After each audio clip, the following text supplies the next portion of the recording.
I just wanted to start out talking about just some of your musical influences. I've heard you have kind of an array of musical tastes. So, who are some of your early influences?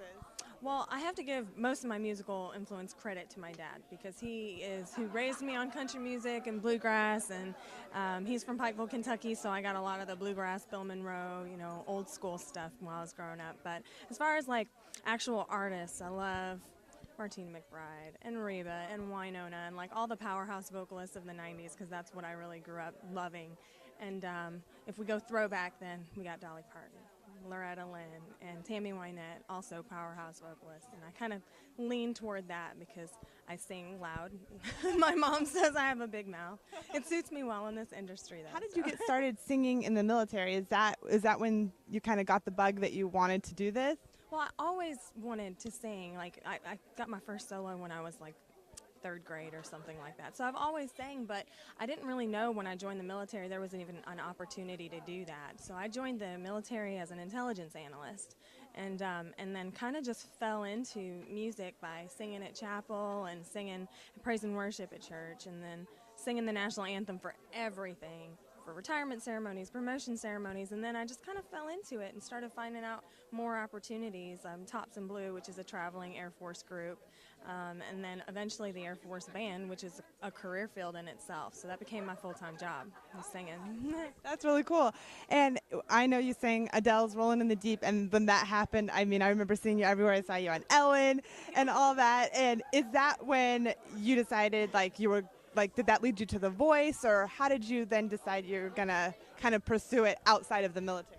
Well, I lived in Nashville for about 6 years at that point when the YouTube video happened. And what happened was I got deployed. I was still in the Air National Guard serving, and I got deployed, and I was singing with my band guys, and we were overseas in a non-disclosed location. Can't talk about it. I'd have to kill you. Yeah, no, and I can do it too. But it just kind of, we were having this impromptu morale show for the troops. It was totally acoustic and spur of the moment, and then one of the troops took a video of it, and it happened to be me singing Adele's Rolling in the Deep, and then he put it on his YouTube channel. A couple days later, I find out about it via Facebook. And one of my friends is like, look, you're internet famous. She posts a video of me on Facebook. And I was like, what is this? I start going through my Facebook emails, and I've got people that I don't know friend requesting me because they've seen the video. And one girl said, I know you don't know me, but I'm so happy about what you're doing over there, and Carson Daly is tweeting about your video. And that is how I eventually got on The Voice. So I really am a product of social media because it went from a YouTube video to Facebook, me finding out about it, and then Carson tweeting about it. So it's just, I love social media. Thank you, social media.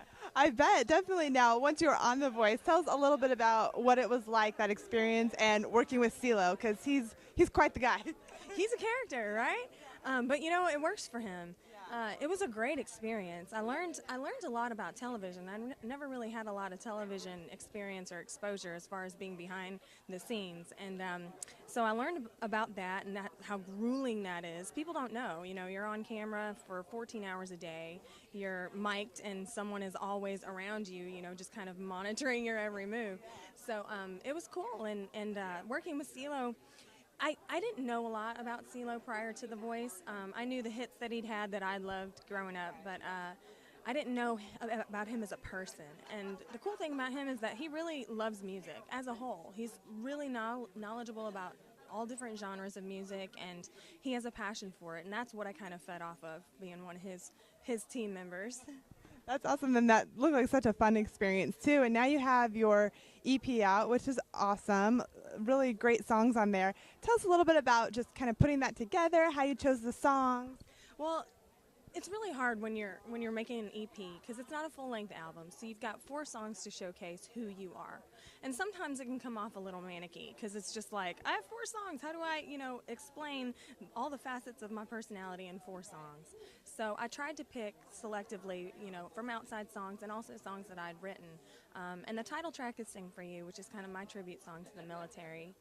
And yeah, it's, I'm a service member. My father was. I've got so many friends that are still actively serving. And, I wanted to, this all started with a YouTube video of me deployed, and I just wanted to tip my hat to that. So that's what Sing For You is. It's kind of the tender part of Angie. And then Swagger, which is a single that was released country radio, is my fun side, and it's just a dance tune. And it's nothing serious, nothing heavy, and it's not supposed to be, because it's supposed to be, I'm out with my girlfriends, we go to the honky tonk, and we just dance our booties off. That's all it is. And so I'm really happy about it. I'm proud of it. I co-wrote it with my producer, Josh Leo, and Phoenix Mendoza. And, we weren't really sure how it was going to evolve and grow and what kind of tune it was going to turn out to be instrumentally, but we really love where it is. I know you performed all over, the world, literally. So what is one of your favorite things about just being on stage? I really just love connecting with people on an individual level. When I first started singing for large crowds, I'd get so nervous that I couldn't look at each individual person. I would kind of just look out into the crowd and not catch a moment with one person. And now I'm more used to it, and I've grown in that area, so I like to look at one person and sing right to them, and maybe like reach out, touch their hand, and wink at them or something, and just connect with them in that moment, because I feel like if you're in a position where you're able to be an artist and you're able to kind of reach the masses, that you should do your best to make every person that you can feel special and feel important. I feel like that's kind of our job, to bring joy and make people feel special. So that's my favorite part. Yeah, definitely. And with the fans, country fans they're so loyal, and with you coming up and in the business and people are getting to know you, what would you want them to know most about you and your music? Oh, wow. That's a really good question. I just want people to know that, anything I put out there is genuinely me. I will never sing something that's not me, that I can't either relate to, or I don't feel like I can communicate to people in an effective way.